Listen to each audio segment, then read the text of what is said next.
Assalamualaikum warahmatullahi wabarakatuh. Innal hamdalillah wa salaman amma ba'da. Sahabat-sahabatku yang dimuliakan oleh Allah Subhanahu wa taala, di zaman kemajuan teknologi ini hampir semua hal menjadi mudah bagi manusia. Kita bisa berkomunikasi tanpa harus bertemu. Kita bisa melihat wajah keluarga kita di kampung halaman, cukup menggunakan video call.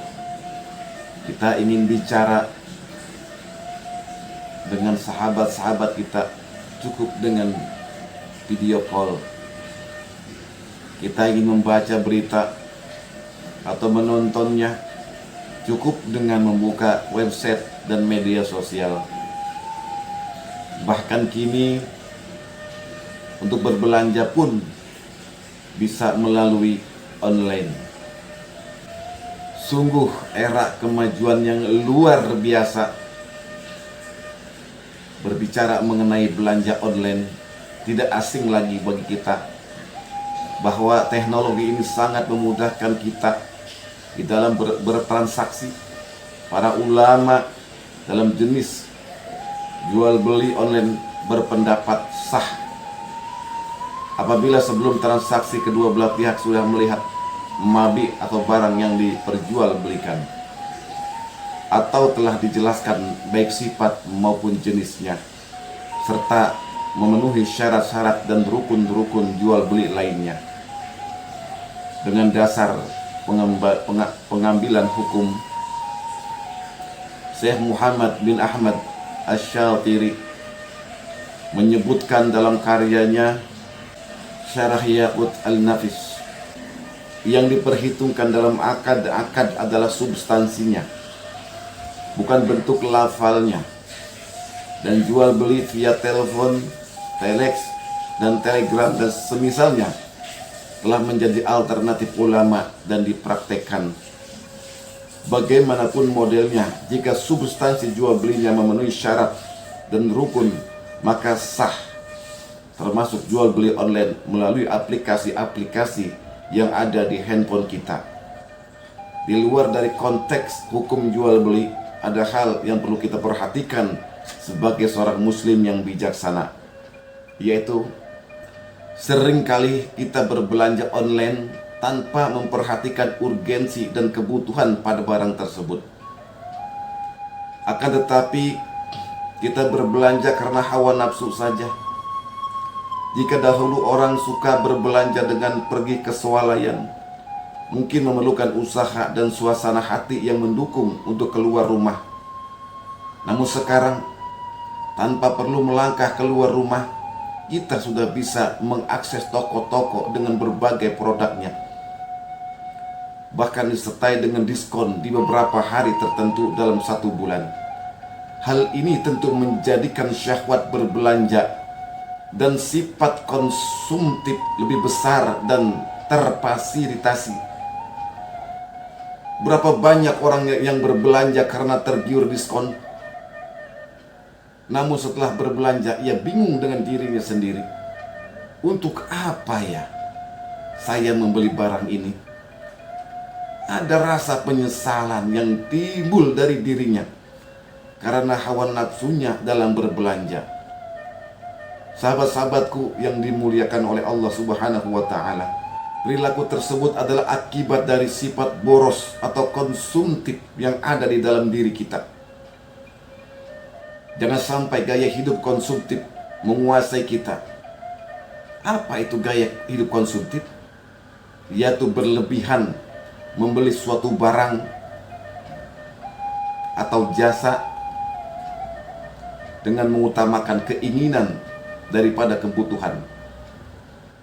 Dalam hal ini Allah Subhanahu wa taala menegaskan agar kita jangan berlaku konsumtif atau boros. Dalam surah Al-Isra ayat 26 dan 27 Allah berfirman, A'udzubillahi minasyaitonir rajim. Wala tubadzir tabdzira innal mubadzirina kanu ikhwana syayatin wa kana syaitanu lirabbih kafura. Artinya, dan janganlah kamu menghambur-hamburkan hartamu secara boros. Sesungguhnya orang-orang yang boros itu adalah saudara-saudara setan, dan setan itu adalah sangat ingkar kepada Tuhannya. Ayat ini secara tegas menyamakan sifat orang yang suka menghambur-hamburkan harta secara boros dengan setan.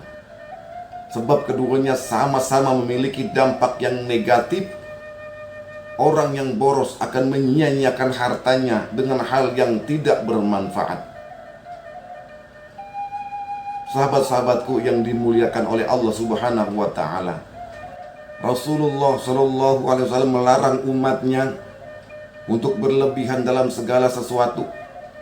Sifat berlebih-lebihan akan berdampak negatif pada diri sendiri.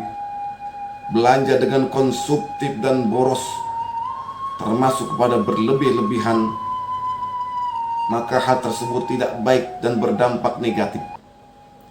Mengenai perilaku menghambur-hamburkan harta, Rasulullah Shallallahu alaihi wasallam bersabda dalam sebuah hadis yang tertulis dalam Sahihul Muslim, Allah yarda lakum salasan wa yakrahu lakum salasan, fayarda lakum an ta'buduhu wa la tusriku bihi syai'an wa an ta'tasimu bihablillahi jami'an wa la tafarraqu wa yakrahu lakum qila wa qala wa kasrata su'ali wa idha'atil mal.